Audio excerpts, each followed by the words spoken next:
Welcome to part 3 of object pooling. How did you go with the challenge at the end of the last video, which was to make sure that the asteroid spawner now uses the pool instead of spawning its own? Well, we already fixed our destroy in Viz in this code here to make sure that it sets it back to inactive so that it will go back into the pool. Now this code is on your asteroids, so you didn't have to worry about turning them off to put them back in the pool. What you do have to worry about though is your spawn code. So over in spawn, when we're instantiating, we just replace all of this instantiation with this. So we are getting an asteroid out of the pool singleton here with our pool.singleton.get asteroid tag. We're then testing if it's not equal to null. So this is the same as the bullet. We're then setting its position. Now, let me just bring this line down so you can see what it's doing, which is pretty much the same as our instantiation as far as setting the position plus a little bit of randomness in the x direction on either side, then setting the asteroid to be true. Now, we can only generate 5 asteroids so that when we run out of asteroids, well, there's none left and have to wait till those asteroids are gone off the screen before more get created. All right, so let's save this. One other thing I might say too here is that any other properties that you want to set on your pooled object, so in this case we're only really concerned about where we're positioning it, but if you need to add a force to it, change its color, change its scale, or whatever, you would do it in here after you've grabbed it from the pool. The important thing to do then is when you put it back in the pool or destroy in Viz as we're doing it up here, is to set any of those particular values possibly back to the default if that's also required, just so that you're always pulling something out of the pool that's kind of in a vanilla state. All right, so let's go back to where we spawn, saving that, go back to Unity. Now we will press play, and we should only be getting 5 asteroids at a time. And you can see them getting used up here. So here come our 5 asteroids. They're off the screen. Once they become invisible and go outside of the camera, they will all get turned off. And you saw them getting turned off here. As soon as they're turned off and they're available to that spawner again, they get respawned at the top, and you see them over here in the scene view. So now we can also actually destroy them this way. Now the bullets are another thing, again, that we haven't considered. The bullets, when they hit the asteroids, they're actually destroying them altogether, getting rid of them out of the pool. So therefore we need to fix that part of the code as well. So that is in the move code. Let's go into here and have a look. The on collision enter 2D is destroying the asteroid, but we don't do that, do we? What we do is we just set it to be inactive. So let's just go dot set active to false in here, save that, and then when we do destroy an asteroid, it's just going to go back into the pool, not disappear forever. So where are they coming down? And as soon as I destroy them, if you watch over in the scene view, you'll see that I just get some new ones spawn straight away. Okay, great. So that's working really well. Now, one more thing we can do to expand on this, if you would like, is to have an expandable pool so that you can have a set amount of objects that you can spawn. So maybe you can only have 5 bullets at a time, but you also want to be able to spawn a certain number initially of asteroids, but if you do run out of asteroids by some freak of the game mechanics, then you still want more to be created anyway. So we can make it expandable. To do that, we're going to go back into our pool code. At the very top of the pool code, for each item in the pool code, we will make it expandable. So let's in here put a public bool and expand expandable. That means that some things you put into the pool can be expanded and some things can't. So as I said before, you could have 5 bullets and only allow 5 bullets, but you want to start with, say, 5 asteroids, but if you do run out of asteroids, you can create some more. And that will just make sure that your pool has a ready supply of the absolutely necessary game objects that need to be in the game environment. Okay, so just save that now as it is without any more code. We'll just duck over to our pool in the hierarchy, and we will at this moment make the bullets not expandable and the asteroids expandable. So let's start with definitely 5 because we want to see them growing in amount in the hierarchy, and let's make it expandable. Okay, so now it's back to the code to actually make this happen. And this is going to happen down in the get. Now we know that if this for loop has executed completely and we're about to return null, that there's none of this particular item available, or nothing with this tag available to get from the pool. That's when we can test if the item is expandable, then we can create another one. So I'm actually going to leave it to you now, just for a moment, a little bit of a challenge to have a think about that.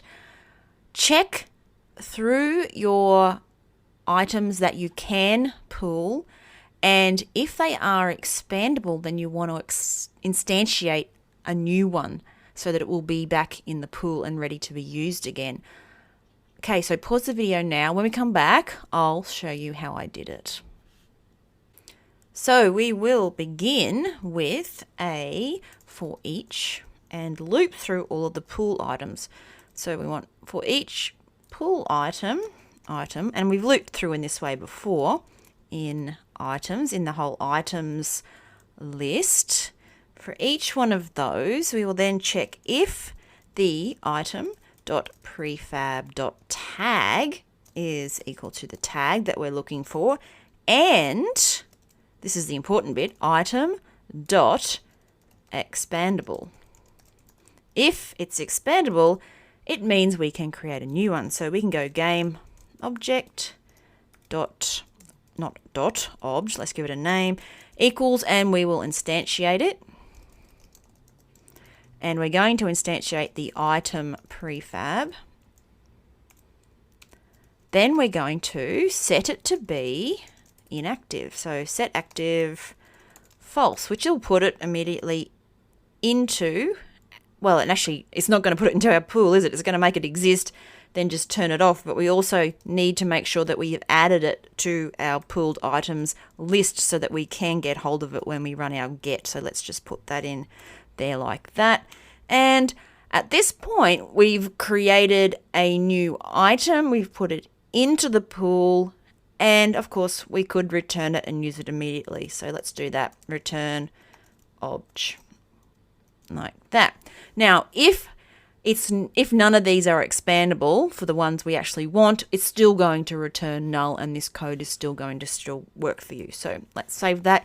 Go back to Unity. Now remember, if we click on the pool, we're going to see that we've got 5 bullets in total, not expandable, 5 asteroids, but that is expandable if we run out. So let's press play and just watch the asteroids in the hierarchy. We will get our initial 5, they'll start getting used up, and then we get even more. And you can see that the pool of asteroids is starting to fill up. It will get to an equilibrium point, because remember, when they go outside of the camera view, they're going back into the pool, or when I destroy them, they're also going back into the pool. So our hierarchy is not going to fill up with asteroids. It's just going to get to a point that is pretty stable as far as turning them on and off. So that is a really great method if you have things, game objects that you need to instantiate a lot of them, but you're really not quite sure how many you're possibly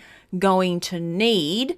Then this is a good method to actually figure out what that sort of point of equilibrium is. Okay, why don't we now, since we've finished the pooling and there's still a bit of time left in this section, add in a health bar for our ship and then have that health bar decline as you keep getting hit by asteroids to kind of make it into a bit more of a game, I guess. So the first thing you need is a health bar. Now, the UE system has a great health bar in a slider. So in your hierarchy, right click and go UE or UI, whatever you want to call it, down to slider, add slider in. Now you're going to get a canvas automatically, that's fine. And you'll also get this event system pop up. You don't need to touch that, don't need to touch the canvas. What we're going to do is modify this slider, and you can see the slider is down in the bottom corner here. You want that slider to sit smack bang underneath or next to the ship, and when the ship moves, you want it to move with the ship. So we're not going to move it manually, we're going to move it with code. What we do want to do, however, is change it from looking like this slider bar with that little handle on it to a health bar. So I'm just going to go over into 2D view here and double click to bring it up. There it is there. So a slider has a handle on it, and if you drop it down in the hierarchy, you will see the handle just there. We don't want that, so you can just get rid of it completely. What we're interested in is the background and the fill area. So the background is the background of the slider. You want the color of that to be red. So select the background, go over to the inspector in the color, set it to red. Now the fill area is, if we drop that down, where the fill is, and it shows you what the value of the slider is. Its color is going to be green, because when we have more health, we're usually in a green, and as that green goes down, you see more red. So change that fill, the color of it, to a nice bright green or something just a little bit different. Now what we want to do is modify the value of the slider based on what the health of our ship is. Click on slider. It's sort of the top level parent that controls this, and you can find the values of the slider in the inspector down in the slider component. There's a minimum value and a maximum value. Now there's also an actual value, which is what the slider is showing. This is it at the bottom. And if I move this between 0 and 1, you'll see how your green changes on the slider. First of all, get your value of your slider and put it right up to the maximum. In this case, it's 1. When it's at 1, you want to see no red whatsoever, and we do in this default view of it. That means we need to click on the background and then bring that background down and just line it up so that when the green is at full strength, so is the background as far as being hidden. And now if we just click back on slider again and slide that value, you'll see that we go down there and then we come back up and we fill it right up when we're at the maximum. Now the maximum value in this case is 1. Let's make that 100, and that means we will initially set the value of the slider to 100 as well. Since it's the drive code that's actually driving our ship back and forth and doing all the work for us, we will attach that slider to the drive code and control it from there. So open up your drive code. The first thing you need at the very top is to use the UI library. So we want Unity engine.ui, like that. And we need to pass the script through our slider. So it's a public slider, and let's call it our health bar. So this is picking up the entire health bar, not just the value of it. And in order to use this slider here, you do need to have that library. Now we're going to update the position of the slider based on the position of the ship, and the ship is the object that this script is attached to. We want to do that inside the update loop so it's constantly being moved. Let's go down in the update just below where the space bar is pressed, and the first thing we will do is get the position of the ship, which is in world space coordinates, and project it back onto the canvas to get the canvas position, because this slider, the health bar, is working in canvas coordinates, but your ship is working in world coordinates. So we will create a vector 3. Let me call that screen pause, and we're going to say that that equals the camera.main.world to screen point of the ship, which is this dot transform dot position. Okay, so that gets us our screen position. Then what we're going to do is say that the health bar dot transform dot position equals the screen pos, and that will then align it for our ship. So save that code, go back into Unity and click on your ship. The ship then will now have in your drive a health bar. Drag and drop your slider. You don't want the canvas, you don't want any of the child parts of the slider, you want the top level slider, dragging that into the health bar. Okay, now the other important thing here is that that script uses, let's go back and just have a look, camera.main, which means it's going to get the main camera and use the main camera's view as the projection between world and screen space. Camera.main can only be found if your main camera, in this case, which is this one here, has a tag set to main camera. So just make sure that your tag also is set to main camera on that before you try and run this. All right, so with that, we can now press play and we'll see that our health bar will get snapped to the position of our ship, and you can see there. Now you can, if you would like, make your health bar bigger once you've seen it in sort of situ as to where it's going to be. I'm just going to leave it as that nice slim narrow band, but I don't like it right in the middle of my ship. I want to sit it underneath here. That means that whatever position that I'm currently putting it at, I want to push it down in the Y direction in the coordinate system of the screen. Now this is quite easy to do. Let's stop playing. We'll go back into our drive script and we're going to just add that value onto the screen pos. So let's just add a plus in here and we'll put new vector 3, and I want to put it at 0 in the X, minus 130 downwards in the Y, and 0 in the Z. Now I know it's minus 130 because I've already tried this out, obviously. So if you're not sure, you might just play around with those values. If you want it off to the side, you want it above, then you can just modify these vectors here.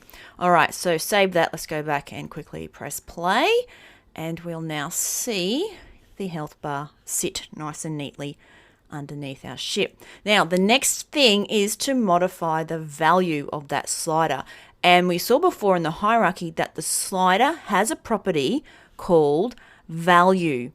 So in our script, let's go into drive, what you'll be modifying, and I'm just going to type this, this is not where this code is going to go, I'm just typing it so you can see what it looks like.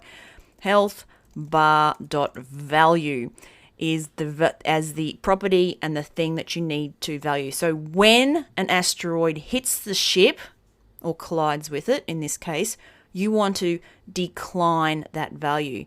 I'm going to leave that as a challenge for you, and I also say that's the value you got to modify to update the health bar, and also have a look at how the bullets are colliding with the asteroids and destroying them. So that should give you a little bit of a clue on which way to take this.